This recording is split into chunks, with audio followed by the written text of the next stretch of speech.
What's good, YouTube? House of Champions here, and Team Innovation Yu-Gi-Oh! And I are going to be working together today to bring 10 cards that we think should come off of the ban list.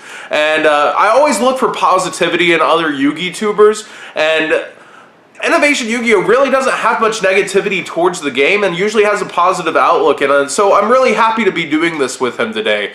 And let's go ahead and go over our 10 cards. 5 from me, 5 from him. Let's do it. I really think that Shadows have lost their boss monster in Construct, and so many people say Construct is bae. Construct indeed deserves to come back. She is very busted, but at 1 is a resource that is so able to be overcome and then not really brought back except by Falco, so you can't really resummon her and abuse her effect that's going to let you send from the deck. And I think overall her Catastor-like mechanic is very, very good. And Shadows need it. They need it to be able to do anything. And even at 1, like, then you're playing Protect the Construct. And we see in Necros that doesn't work with Protect the Unicorn. It's not good enough. So I definitely think that Shadows deserve Construct back to 1. I think Exciton Knight should be put to 1. And here's why. Exciton Knight is not hard at all to bring out. It's a 4 overlay. Many decks can abuse that, but many decks in this format abuse traps. Draco Pals have the Strike Engine. Magispectors have their traps, of course. Cosmo Demise has infinite traps to be able to deal with it. And even then, when you destroy their resources spawn other resources. Same with Burning Abyss. So I realistically think that Exciton Knight is something that should be allowed to come back at 1. I do not think that with the resources viable to almost every deck in this format, that it is unhealthy for the game. And of course, Demise decks have to throw up everything on the table so they can't abuse it either. Tribe Infecting Virus to 1. Now, Mermails need something. Atlanteans need something to garner consistency. And we've often seen a card bring a deck back from the brink. Neptibus almost did it for them, and they topped a few events. But Tribe Infecting Virus can use its effect multiple times per turn and pitch water cards for your costs. And I think having a monster that is also a 4 that would be able to just field wipe consistently would be very healthy for the deck, and wouldn't be that unhealthy for the format. You're still using a lot of your once per turn effects in order to pitch for him, but he's also very strong and will help the deck continue to combo. So I think that they already have stuff that help with field wipes, but instead of having to use those resources on specific things that are monsters, you can now use your things that destroy face-up cards or face-down cards on other things. Return from the Different Dimension. Now, this card is truly busted, but in a format where everything goes so quick, I think you would have to dedicate a lot of strategy in order to banish your monsters and your resources, and on top of that, be able to protect return for a turn. So it's a very powerful card, but its problem even back in the day was that you would often destroy it during your opponent's turn and they would get no value out of it, even activating it. So it's very apparent to me that return could come back and not have that big of an impact. You would have people trying to make decks maybe even around it, but it's 1 card, it's not searchable, and you have to wait a turn to use it offensively. So it's very, very hard to say that it would actually have that big of an impact coming back. Now here's the big one that people may, oh, John, what are you doing towards me? Plushfire to 3. Now, Damage Juggler was the true problem in combination with Plushfire. When you brought it out with Plushfire, you would often see that Damage Juggler would, garner more resources after the overlay. Now you only get Trick Clown, which means you have to commit to the field. And you also have to spend life points to do so.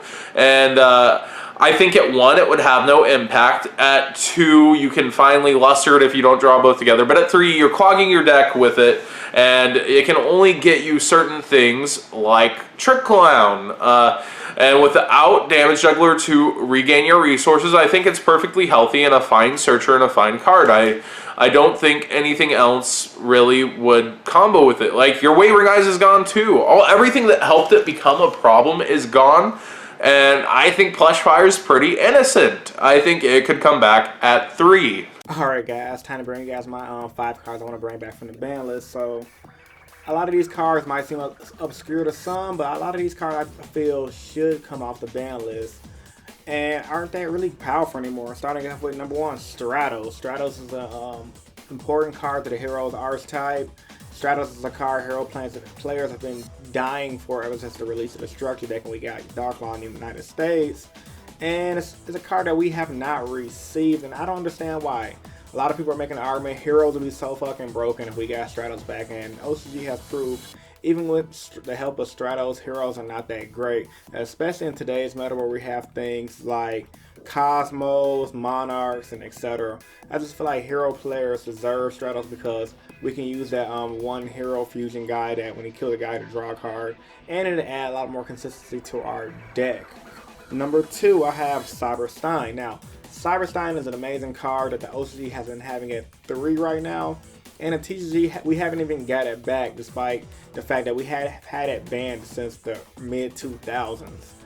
You pay 5,000, bring back, you spell some of the fusion monster out of the deck, which is a great effect, and a lot of the OCG players usually bring out Notorious Exterior, which is an amazing card. But the fact of the matter, if you pay that 5,000 and you get your ass a Fake Veiler, you're gonna lose the duel. So it's one of those cards that with a risk might not outweigh the reward. If your opponent has a card out that card, they just paid a whopping 5,000 and they're gonna lose.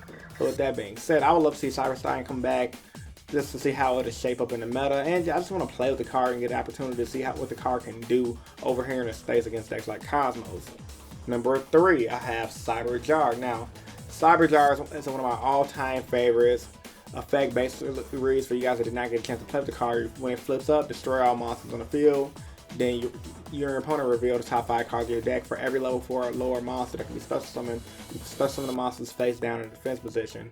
Now, the reason why I think this card would be great coming back off the ban list, and why it can probably has a chance to come off the ban list now that I think about it.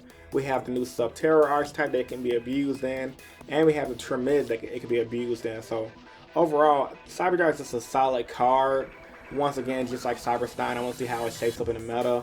And I don't think it'll do that much damage. We have Monarchs currently that contributed out of the way. We have a lot of cards that says pop one card on the field, destroy that card, target that card. So I don't think it'll be as powerful as it used to be. It's just one of those cards that came back.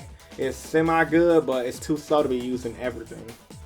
Number 4, I have Heavy Storm. Now, some people are thinking, hell, we can get fucking Harper's Feather Duster back and be good.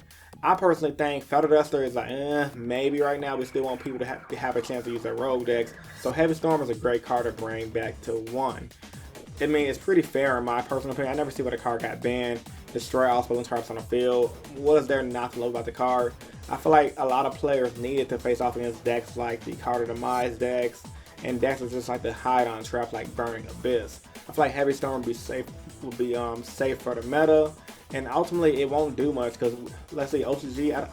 I think they have Heavy Storm or they have Harvey. No, they don't have Heavy. They have Harvey Starterbuster, and the card is doing shit over there. So I can just imagine what Heavy Storm will do.